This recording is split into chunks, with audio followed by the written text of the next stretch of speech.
What's up, my gentle and of course very modern apes? We're back with another kind of shorter video. I'm aiming for this to be short, but you guys know how it goes on this channel. Usually I set out for it to be short, and then it's like 2.5 hours long. But today I'm going to try to keep it. I don't have, well, I have some stuff to say. You'll see what I mean. Last week, to me it's only moments later, we discussed a little bit, talked about primate phylogeny and primate statistics, right? So that was in my list of 5 things that I think preclude young Earth creationism, but also old Earth creationism and ID, or intelligent design, in its entirety. We found this lovely paper that we're going to be looking at in just a second. And I had said that I don't think anybody had actually tackled it in that video because I do think it's quite damning. But as it turns out, a little website called Evolution News has taken it on. Don't be fooled.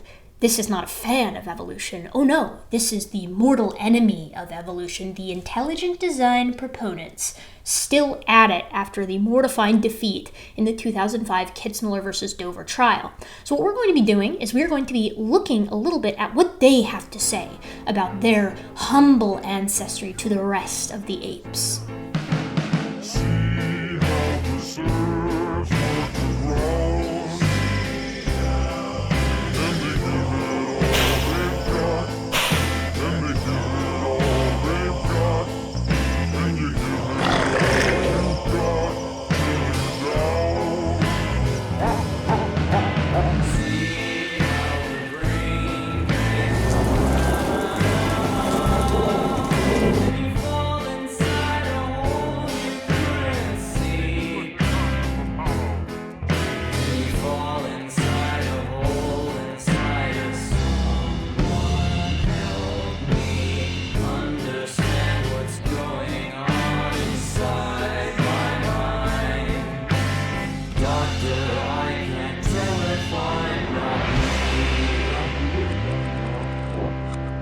So before we can dive into this lovely article here, Do Statistics Prove Common Ancestry? I want to do a quick once-over on this paper. This is the paper that they are trying to respond to, titled Statistical Evidence for Common Ancestry, Application to Primates. Now, I'm going to paraphrase it for you because I've gone over this in 2 other videos. We're going to kind of zip through it here, but basically what they did is they tested common ancestry against species-separate ancestry, so God creating every species as is, versus family-separate ancestry, so God creating family-level distinctions, right? Then this would be your created kinds. That's what most creationists hold to today, is that second one.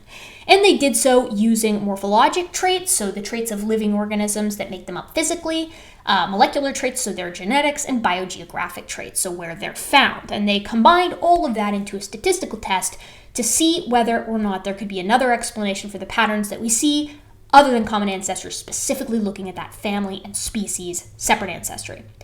And what they say is we overwhelmingly rejected both species and family separate ancestry with infinitesimal p-values. We compare these results to those of other 2 companion papers, which also found tremendously strong support for the common ancestry of all primates, including humans, of course, and then they discuss future directions. So those p-values, right, are kind of important. Again, I've gone over them before in other videos, which I will link in the description if I remember, because I always forget, but look at some of these. For family separate ancestry, with regard to morphologies of certain fossils, we see 7 times 10 raised negative 1,791. That's insane. You don't see that in regular science. And what that means is that there is just absolutely 0 support for family separate ancestry. And they've even got like statistical zeros basically up there. And with regard to the family separate ancestry, they note that while family separate ancestry was less insane of p-values than species separate ancestry, and that family separate ancestry is generally what the creationists today will hold to, it was still pretty bonkers. Nonetheless, in cases where we studied a single trait across families, such as chromosome number, testes, relative weight, tests of family separate ancestry, it showed extremely strong support for common ancestry of all organisms. And then they note that there could be a couple of different responses that you might have if you were like, an intelligent design advocate. For instance, maybe selection resulted in ecologically similar taxa evolving similar characteristics, right? So something kind of like along the lines of convergent evolution. But they say it's not sufficient to explain the results of all of the tests, just some of them. They also note that, some individuals have tried to account for it by saying maybe there's some other thing that's happening, basically created kinds. Maybe God just gave the illusions, common design, not common descent. But even when accounting for things like that, like covariant ecological factors, there wasn't anything in the convergent evolution that could explain it. As for the design, we'll get there in a second. Then they say strong support was observed for the common ancestry hypothesis as opposed to the family separate ancestry, even in traits that are only weakly selected for, so kind of hangers on. For example, chromosome number, and I think they also discussed silent codons. Silent sites, which are expected to be selectively neutral. Then they say that they included fossils, which is fascinating. And they say, although this test is relatively crude because we just binned taxa as living versus fossil rather than taking into account fossil age, we see a strongly supported pattern that cannot be readily explained by separate ancestry plus convergent evolution. Thus, overall, the observed hierarchical structure in the primate traits, varying at the species and family levels, appeared to compellingly support the common ancestry model over the separate ancestry model. This is not good if you are an intelligent design advocate or a creationist of any kind, because your p-values are effectively zero. There is no statistical support for your idea of separate ancestry. So, surprisingly, Evolution News, Emily Reeves at Evolution News, just this month decided to answer this. It must have finally gotten to our pals over at the Creationist Incorporated cabal, right? She says, over the past year, various Discovery Institute staff, fellows, and summer seminar alumni have participated in a journal club reading papers related to systematics and phylogenetics. I'm going to move myself over here so you guys can actually see what's going on here. It's a cute German Shepherd, though. One of the papers we read was Baum et al. 2016, Statistical Evidence for Common Ancestry, Application to Primates. The idea behind the paper originated in 2014 when David A. Baum and others et al. Taught a graduate seminar at the University of Wisconsin-Madison, where they were all faculty members. Given the importance of common ancestry to the evolutionary theory, their motivation was to curate and convert supporting evidence for common ancestry into quantified statistics. They focused on primates because they believe this to be the focal point of the evolution debate. I don't think that that's true. Maybe it is, but whatever.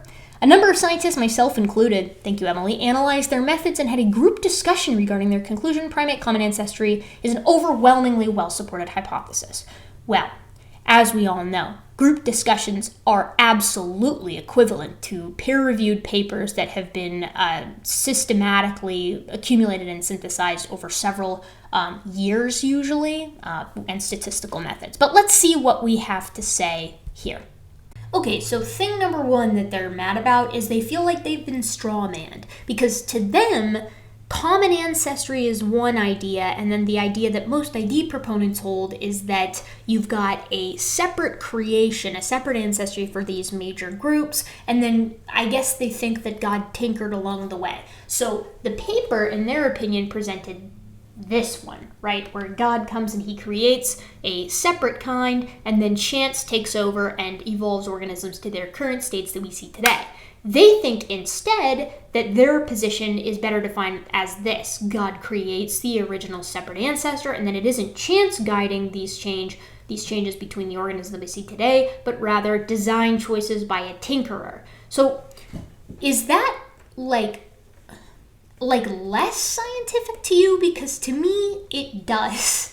How do you define where the tinkering occurred? Where did God interact? Where did he not? How do you define the difference between what is designed and what is naturally evolved? Because we know that intelligent design proponents do believe that natural selection can do some changing, right? How much change can natural selection actually do versus where God came in and tinkered? So it's not helpful, Evolution News, that you've actually made this kind of less testable than it was previously.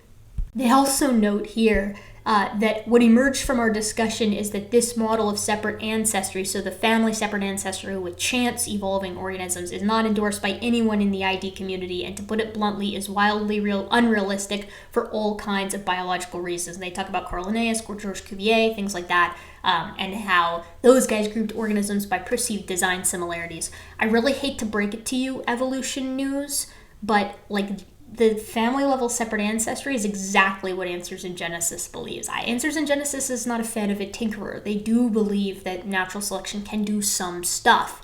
They just think that natural selection did a hyper evolution where it was like a ton of stuff in like a 4,400 year period, which is kind of crazy. But whatever. So I would take issue with the fact that no intelligent design advocate endorses what was tested sort of in the paper. And then they say one key takeaway that intelligent design proponents need to kind of pull from this is that they need to clarify what their model of separate ancestry actually is so others can test it. I'm going to try to do a bit of that conceptually right now. So something that's a little bit weird is this assumption that it is the duty of other scientists to test their hypothesis. If you're trying to overturn the paradigm of evolutionary theory, the most robust theory in all of biology, you need to do the legwork here, not other people. But then they present to us a scenario. And this is kind of predicated on this idea of what can similarity tell us about history? Hint, not much.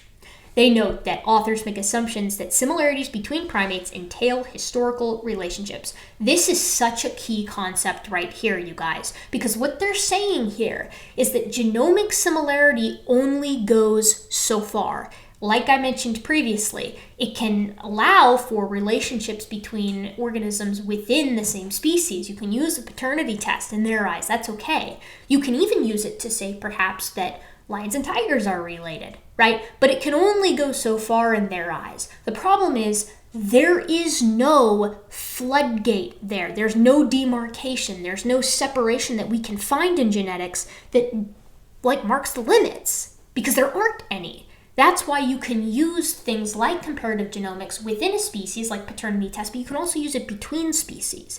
There is no level at which it just stops working. But what this ID proponent here, what the author's proposing, is that it may very well be that genetics just stops working as a means to tell a hierarchical sort of ancestor-descendant relationship. They say so right here, that design may cause striking similarities without any historical or evolutionary relationship. Okay, so how do you tell the difference? You can't, right? They haven't presented a means by which you can, but more than that, it doesn't exist, these demarcations, right? Then they say, consider a scenario where there are 3 German shepherds, a mother, a son, and a third that is a genetically engineered clone of the son born in a laboratory womb. The genetically engineered German shepherd in this imaginary scenario is genetically identical to the real son and phenotypically similar, but has no historical relationship with the mother. Instead, he is a product of human genetic engineering. Well, you would need an egg from the mother in order to tinker with, and the sperm from the actual real son here, or the sperm from the father, in order to actually get that identical German shepherd, right? You need that genetic material. But I guess they're talking about an imaginary world where you can build from scratch an identical German shepherd, and how this would confound the actual relationships.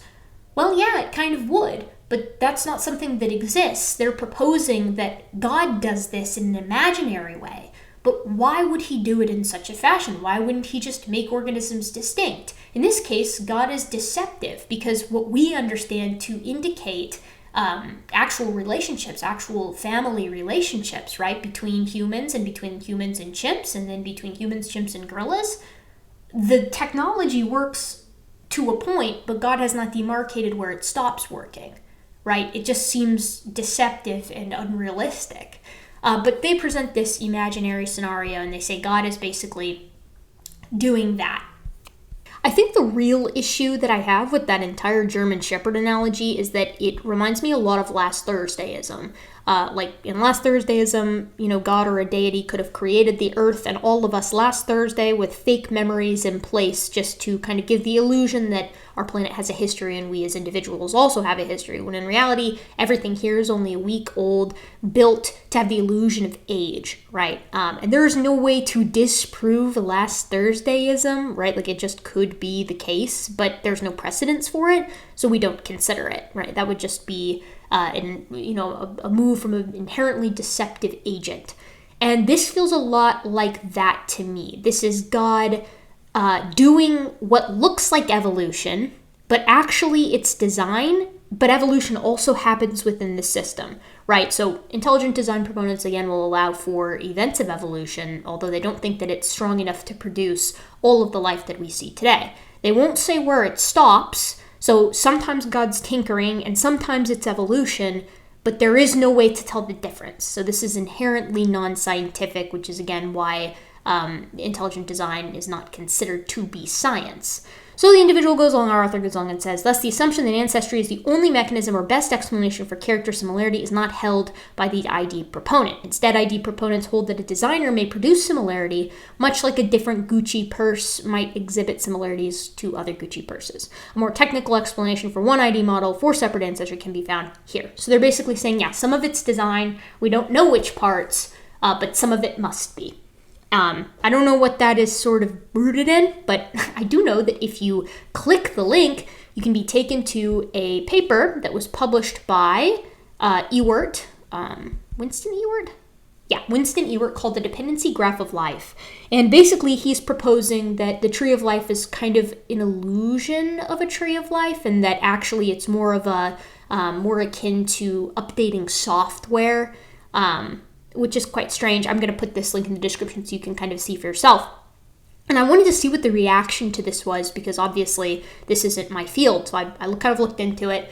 And the first thing I found was an article on peaceful science, which is interesting because Joshua Samadas has, of course, been on the channel here before. And Winston Ewert showed up, and Josh and Winston had a conversation here. Winston Ewert is right here, and Josh is talking with him. This was back in 2018, very shortly after the paper was actually published.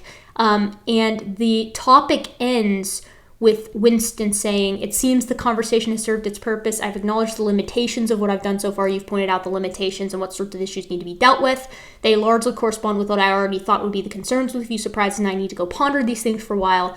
Thanks, everyone." And those things, if you'll read this thread, which I'll put it in the description so you guys can read it as well, mainly comes from what Josh has mentioned here. Human diversity does not always show a tree pattern, and yet we do know that all humans are related through common descent. I don't think anybody would disagree with that. It is supported through genetics, it just doesn't necessarily nest in the typical way. And I think that's very interesting. And as mentioned by some of the other individuals here, Steve Schaffner is here, who was on the chimpanzee genome sequencing in 2005.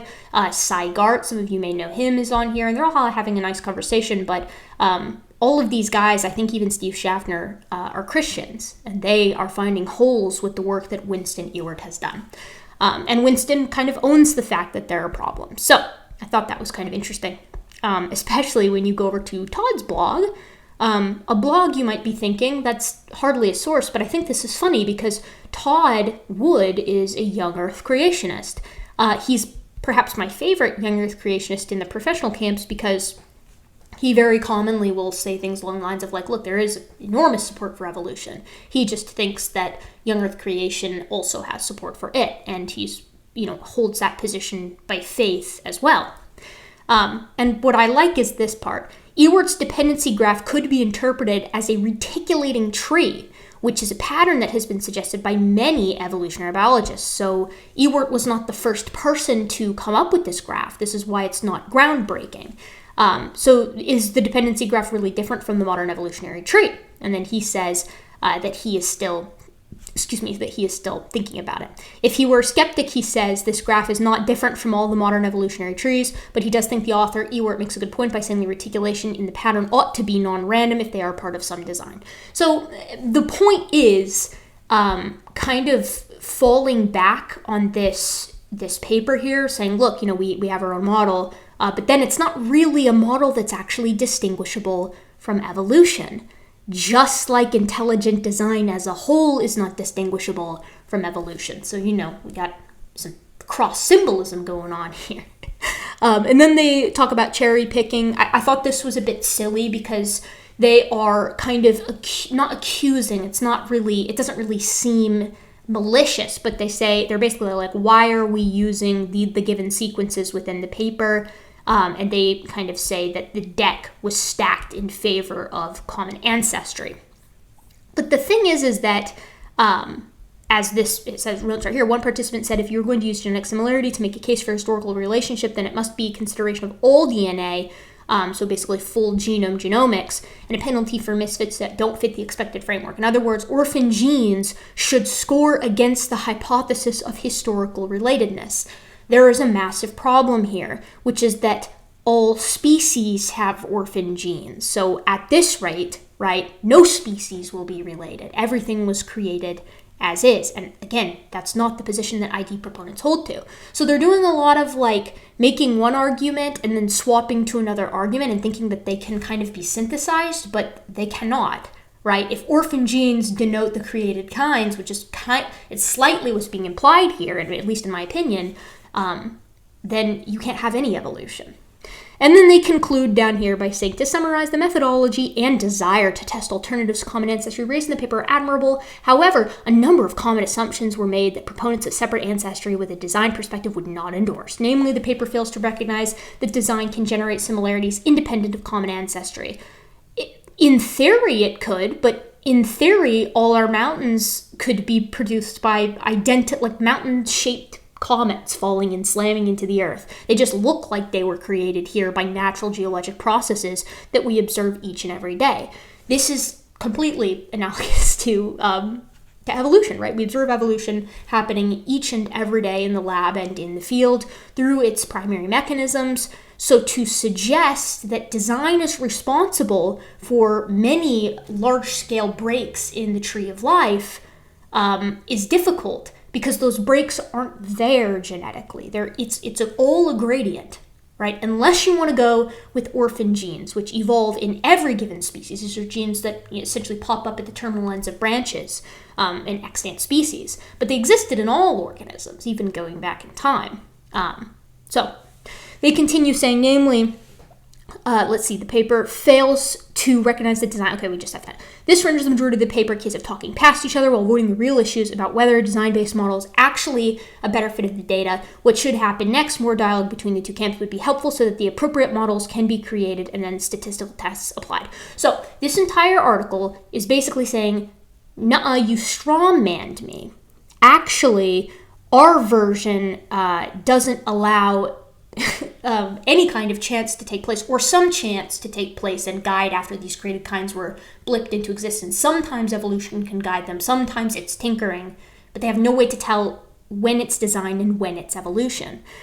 Furthermore, my biggest criticism of this article is that it completely ignores one of the biggest points made by this paper on primate relatedness, which isn't just that the support for family or species-separate ancestry is very small, but rather it is also support in the positive for common ancestry, right? They overwhelmingly support common ancestry over these other two, not that they are simply rejected. There's statistics that allow us to reject separate ancestry from the species and from the family, and other statistics done within the same study that allow us to have more support for common ancestry, which is why at the very end of this paper, it notes, in writing this, we hope to stimulate more work on the statistical evidence for common ancestry, not because there's any scientific doubt of the veracity of common ancestry, but because the effort to formally test this hypothesis can only sharpen our understanding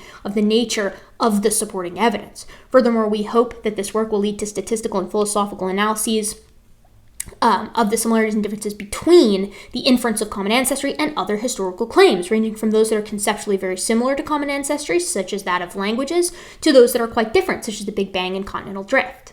So I think that this is a great spot to kind of end this. But I hope the bottom line is appreciated, that one, we have overwhelming support for common ancestry, and we can strongly reject certain types of separate ancestry, such as those espoused by young Earth creationist organizations such as Answers in Genesis, where families are created separately, and then they sort of hyper-evolve in 6,000 year time frames or less if we're coming off Noah's Ark. We can reject those, but also this is highlighted to me the persistent lack of model for intelligent design. Even when they put out a model, such as that dependency graph, it's not really a model. It's kind of just musing on certain aspects of evolutionary trees and saying, but what if it was designed instead, without proposing a criteria for design or a mechanism for it that could at least be observable.